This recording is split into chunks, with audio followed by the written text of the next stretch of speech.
Yes. नमस्ते students. हम class 10th board के टॉपिक नंबर 3 को देख रहे हैं। ये टॉपिक है हमारे पास क्लॉज। अर्थात क्लॉज में भी क्या है, केवल कॉम्प्लेक्स सेंटेंस। सेंटेंस हमारे पास 3 तरह के होते हैं: सिंपल सेंटेंस, कंपाउंड सेंटेंस और कॉम्प्लेक्स सेंटेंस। 3 तरह के सेंटेंस होते हैं। तो इन सेंटेंस के अंतर्गत हमें केवल जो सेंटेंस देखने हैं वो है हमारे पास कॉम्प्लेक्स सेंटेंस। कॉम्प्लेक्स सेंटेंस कौन से हैं? कॉम्प्लेक्स सेंटेंस होते हैं मिश्रित वाक्य, है ना। 3 तरह के सेंटेंस होते हैं: सिंपल, कंपाउंड और कॉम्प्लेक्स। सिंपल का मतलब है साधारण वाक्य, कंपाउंड संयुक्त वाक्य और कॉम्प्लेक्स है मिश्र वाक्य। तो हमें इन मिश्र वाक्यों को देखना है। सबसे पहले हम कुछ जनरल चीज़ें देखेंगे। और जनरल चीज़ें क्या है हमारे पास इसके अंतर्गत? जो जनरल चीज़ें हैं वो है हमारे पास, देखो, क्लॉज क्या होते हैं। क्लॉज के अंतर्गत हमारे पास हम सबसे पहले जिस चीज़ को देखने वाले हैं वो देखने वाले हैं रिलेटिव प्रोनाउन को। रिलेटिव प्रोनाउन क्या होते हैं? रिलेटिव प्रोनाउन है संबंधवाचक सर्वनाम या संबंध सूचक सर्वनाम। तो रिलेटिव प्रोनाउन जो हैं उनको देखने वाले हैं। और रिलेटिव प्रोनाउन देखने के बाद हमारी जो एग्जाम में प्रश्न आने वाला है, यहाँ complex sentence I mean clause से रिलेटेड जो क्वेश्चंस आएंगे वो आएंगे हमारे पास MM2। मैक्सिमम मार्क्स हैं यहाँ पे दो नंबर के 2 क्वेश्चंस आने वाले हैं। और 2 क्वेश्चंस कितने इंपॉर्टेंट है, देखो, एग्जाम के लिए बहुत महत्वपूर्ण होते हैं। 2 क्वेश्चंस आएंगे हमारे पास, लेकिन वो आएंगे वेरी शॉर्ट आंसर टाइप से रिलेटेड या फिर फिल इन द ब्लैंक से रिलेटेड आएंगे। तो यहाँ फिल इन द ब्लैंक्स वाले क्वेश्चंस को किस तरीके से हम कंप्लीट करेंगे? देखो, सबसे पहले यहाँ दे रखा है this is the camera which I have recently bot. तो यहाँ देखो एक वर्ड है हमारे पास विच, फिर है the man who is standing there is my brother. यहाँ देखो हु।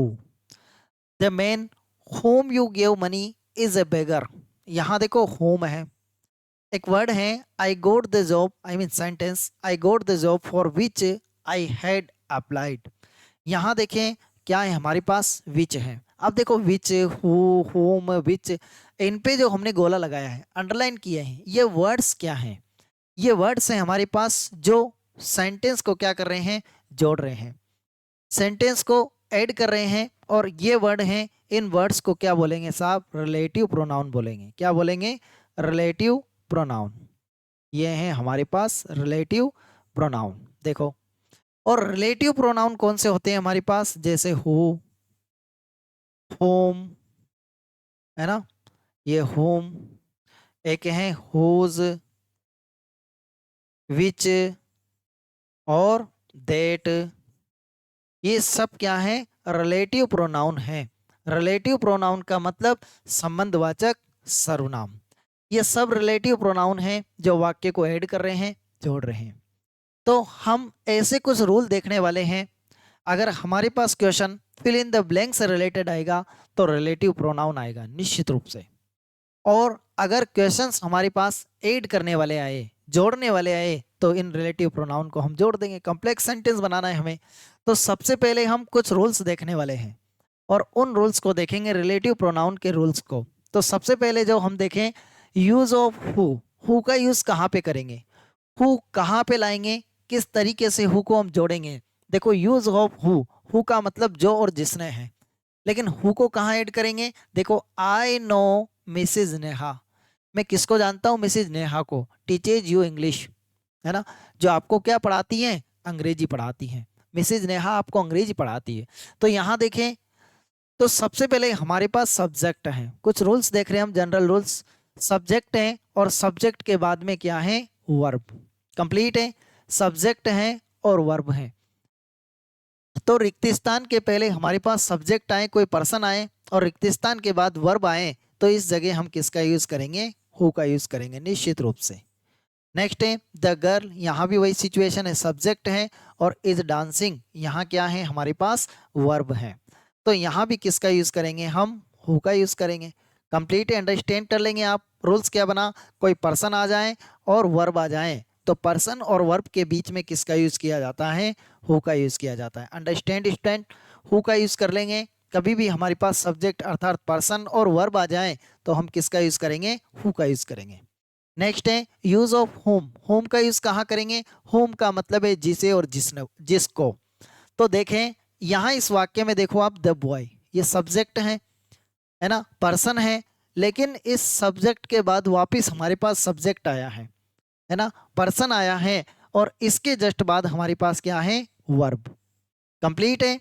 यहाँ भी देखो आप, सब्जेक्ट है और सब्जेक्ट के जस्ट बाद क्या है, सब्जेक्ट वापस, मतलब पर्सन के बाद पर्सन और वर्ब है। तो इस जगह हम जिसका यूज करने वाले हैं वो है होम। कंप्लीट है। याद रखेंगे, कैसे याद रखेंगे, देखो जनरल रूल्स हैं और किस तरीके से याद रखेंगे। कोई भी पर्सन है और इसके जस्ट बाद वापस पर्सन आए और वर्ब आए तो यहाँ हम यूज किसका करेंगे, होम का यूज करेंगे। समझ रहे हैं आप, अंडरस्टैंड कर पा रहे हैं। सब्जेक्ट के बाद या पर्सन के बाद अगर हमारे पास वर्ब होती तो हम हु का यूज करते, लेकिन पर्सन के बाद हमारे पास वापस पर्सन आया है, आई मीन सब्जेक्ट के बाद वापस सब्जेक्ट आया और फिर वर्ब आई है, तो उस जगह हम किसका यूज करेंगे, होम का यूज करेंगे। कंप्लीट है। देखो, the boy whom he gave cloth was very poor. The man whom I helped was in trouble. जिसको, the man whom I helped, जिसकी मैंने क्या करी, हेल्प करी, सहायता करी, was in trouble, वो मुसीबत में था।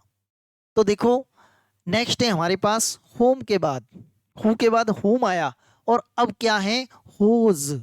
क्या है, whose, अंतर याद रखना, who है, whom है और अब क्या आया है, whose। तो whose का यूज कहाँ करेंगे, whose का मतलब है जिसका, जिनका, जिसकी, whose जिसकी, whose जिसका, whose जिनका। तो whose का यूज कहाँ करेंगे, whose का यूज कहाँ पे किया जाता है, देखो देखना, ये सब्जेक्ट है हमारे पास और सब्जेक्ट के बाद हमारे पास क्या आया है, वापस सब्जेक्ट आया है, मतलब पर्सन के बाद अगेन पर्सन, और फिर हमारे पास इसके बाद वर्ब है। वही पहले वाली सिचुएशन हो गई लगभग।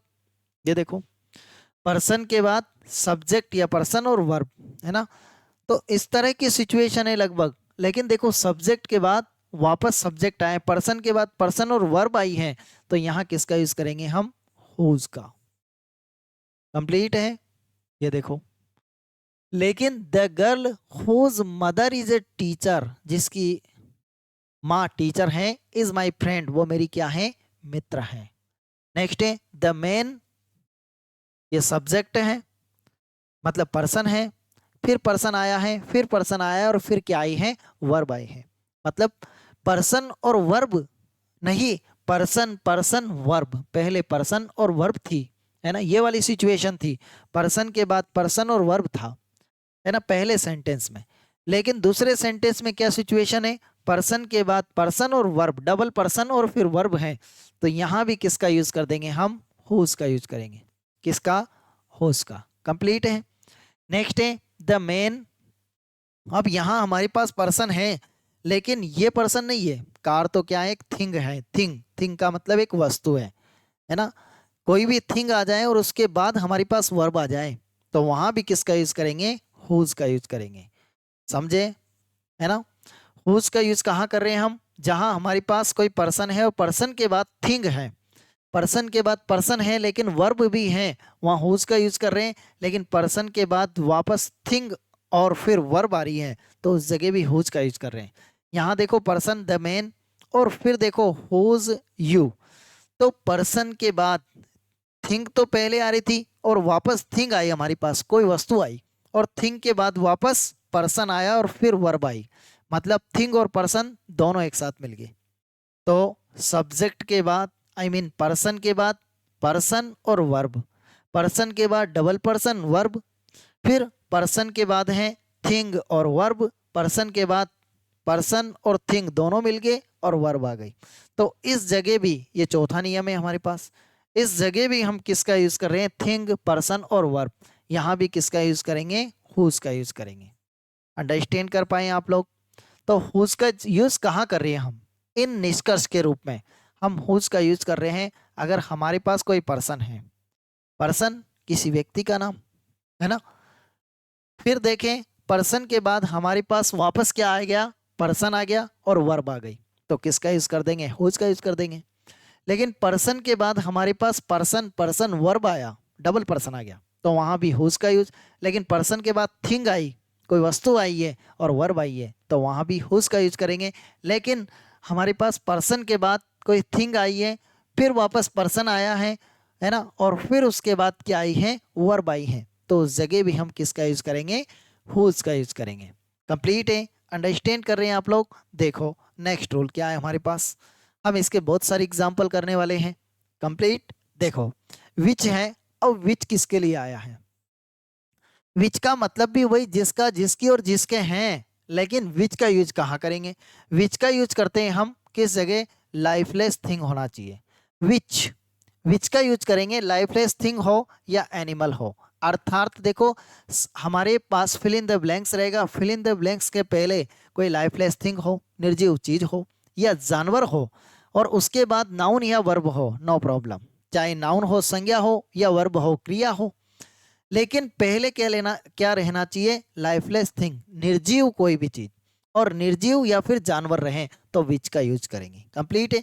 देखो यहाँ फिल इन द ब्लैंक्स के पहले द कैट जानवर है, और बाद में क्या है? वर्ब है।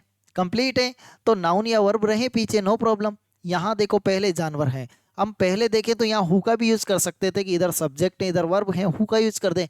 नहीं, पहले ये भी देखें कि इसके पहले क्या है? द केट है, तो सब्जेक्ट तो है लेकिन क्या है? निर्जीव है। और जब निर्जीव है तो किसका यूज कर देंगे? विच का।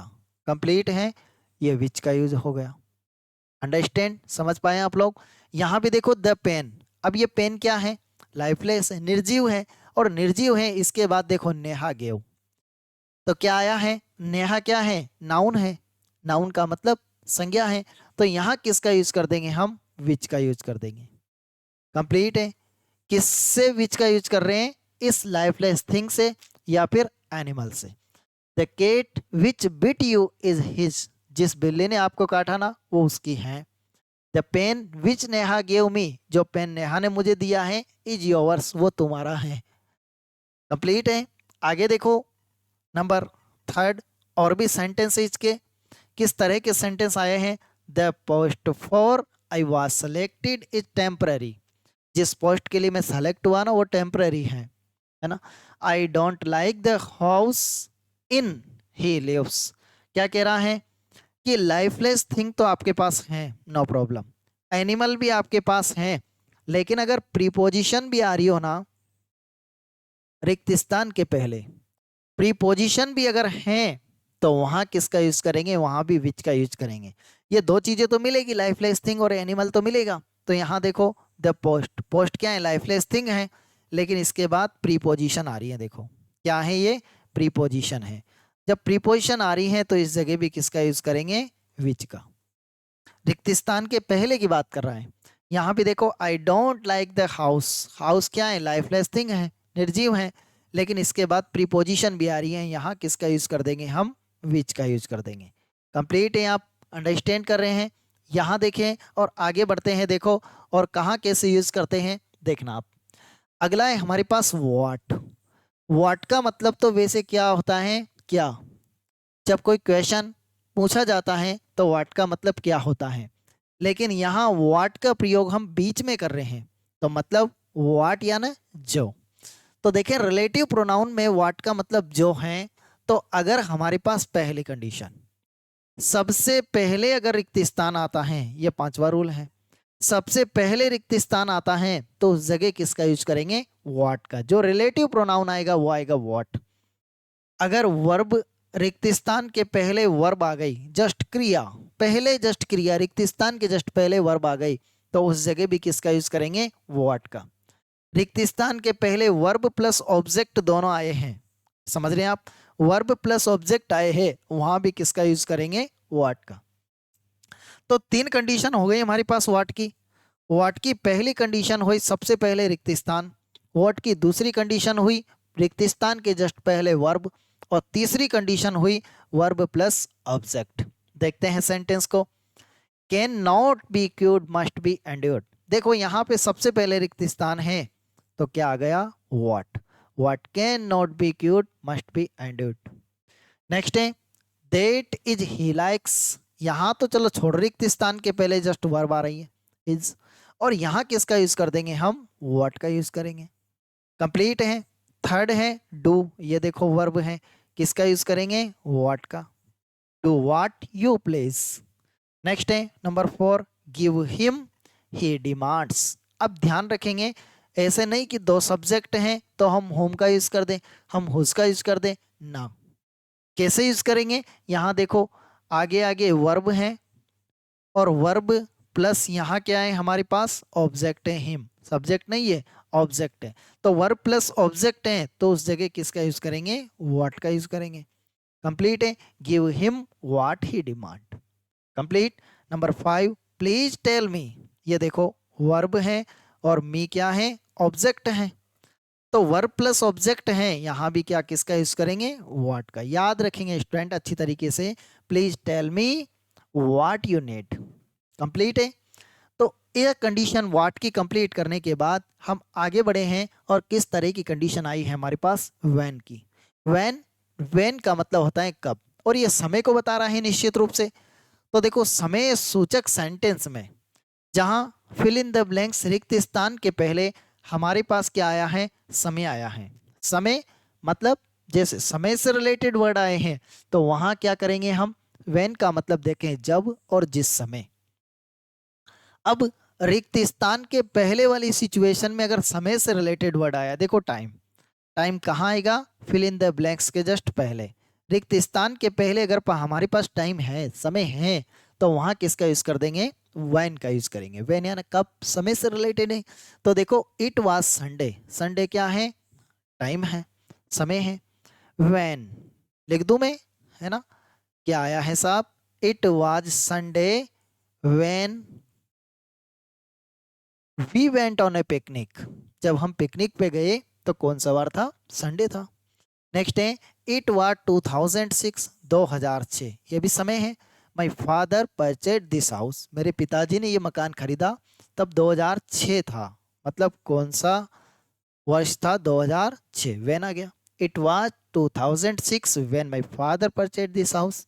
तो समय से रिलेटेड है रिक्त स्थान के पहले, तो व्हेन का यूज कर देंगे। अंडरस्टैंड कर पा रहे हैं आप लोग। नेक्स्ट है हमारे पास देखो अगला है वेयर। वेयर का मतलब कहाँ होता है जब क्वेश्चन पूछते हैं, लेकिन यहाँ हम जहाँ पे वेयर का यूज कर रहे हैं तो वेयर का मतलब क्या है, जहाँ, क्योंकि इसको रिलेटिव प्रोनाउन के रूप में ला रहे हैं। तो देखना सबसे पहले नंबर फर्स्ट है the house I am staying is very big. The house वह मकान जहाँ मैं रुक रहा हूँ, इज वेरी बिग बहुत बड़ा है। तो यहाँ पहले टाइम था और अब फिल इन द ब्लैंक्स के पहले क्या है, स्थान है। क्या है, स्थान पहले से। जब स्थान हो तो वेयर का यूज कर देंगे, क्योंकि वेयर स्थान को बताता है। द हाउस वेयर, हाउस मकान एक स्थान है, तो the house where I am staying is very big. Next है this is the school. School क्या है हमारे पास, स्थान है। This is the school where, ये देखो आई रीड फॉर 6 ईयर, ये वही स्कूल है जहां मैं आई रीड फॉर 6 ईयर्स, 6 साल तक पढ़ा। कंप्लीट है। तो देखो वेयर का यूज करने के बाद अब हमारे पास अगली सिचुएशन आई है वाई। वाई का यूज कहाँ करेंगे, देखो ये फिल इन द ब्लैंक्स हमारे काम आने वाले हैं, और कहाँ काम आएंगे, जहां हम दो सेंटेंस को क्या करेंगे, ऐड करेंगे, दो सेंटेंस को हम जोड़ेंगे। जब हम दो सेंटेंस को जोड़ेंगे तब ये हमारे पास रूल्स हैं, वो काम आने वाले हैं। चलते हैं वाई। वाई का मतलब की, क्यों।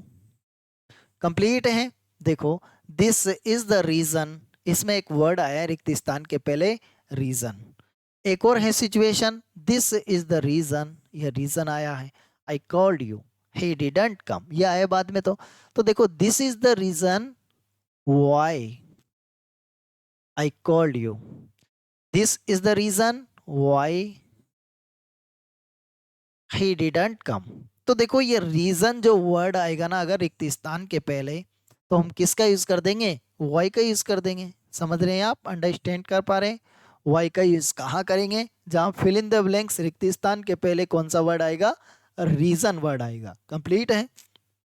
आगे चले और बढ़ते हैं। देखो हमारे पास देट का यूज आया है। देट का यूज कहाँ करेंगे? ये एक बड़ा स्थान रखता है अपना इस पूरे रिलेटिव प्रोनाउन में, लेकिन इसका यूज भी बहुत इजी है। देखो किस तरीके से कहाँ पे देट का यूज किया जाता है।